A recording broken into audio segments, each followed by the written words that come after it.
गतकाली आमर जड़े कपासी पंचायतर भारतीय जनता पार्टी जड़े कर्मी को ये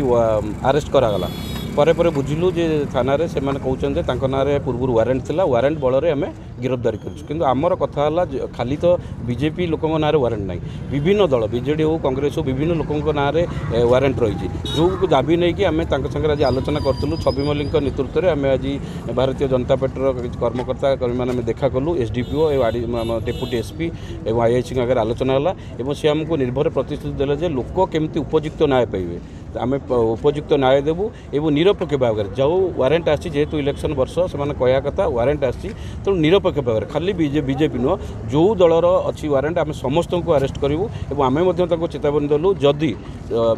जिते वारेंटी अच्छा जब समस्त को आपण गिरफ्त न करेंगे केवल दलीय भितर जब गिरफ्त करेंगे निश्चित भाव में 8 दिन पर भारतीय जनता पार्टी तरफ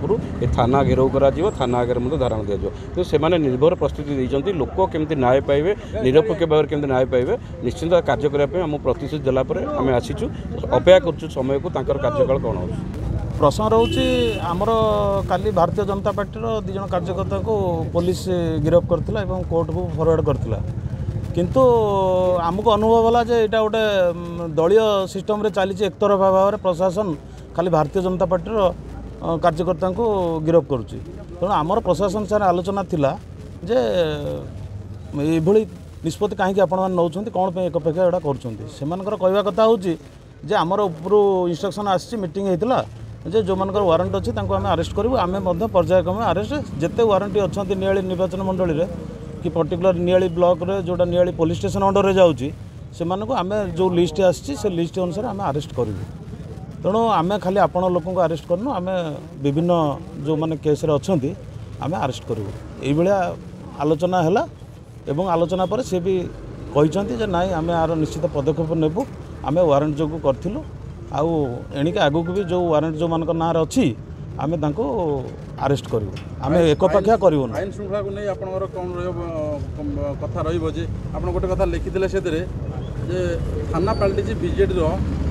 ऑफिस पलटि आप लिखिं वास्तव में सत्यासत्य के ना सत्यासत्य नाला आम लिखि था कहीं सत्यासत्य अच्छी सत्यासत्य आमर धर आमर कौन लोक जदि एफआईआर दौर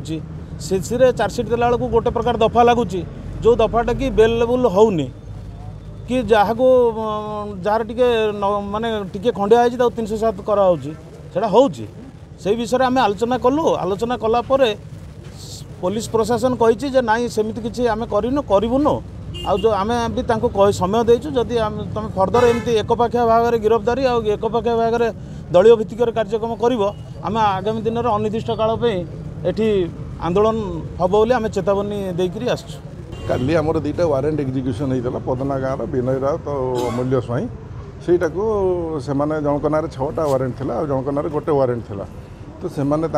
मन रे गोटे धारणा है जे नहीं आमको गोटे पक्षपातिता करके आम लोक को अरेस्ट कर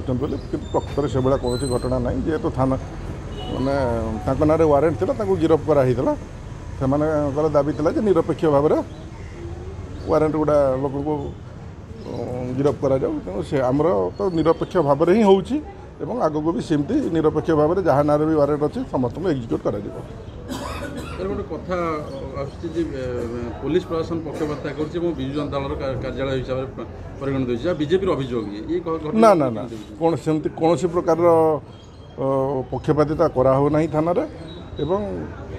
आगको सेमती निरपेक्ष भाव में चलो साधारण लोक न्याय देवाई निश्चय।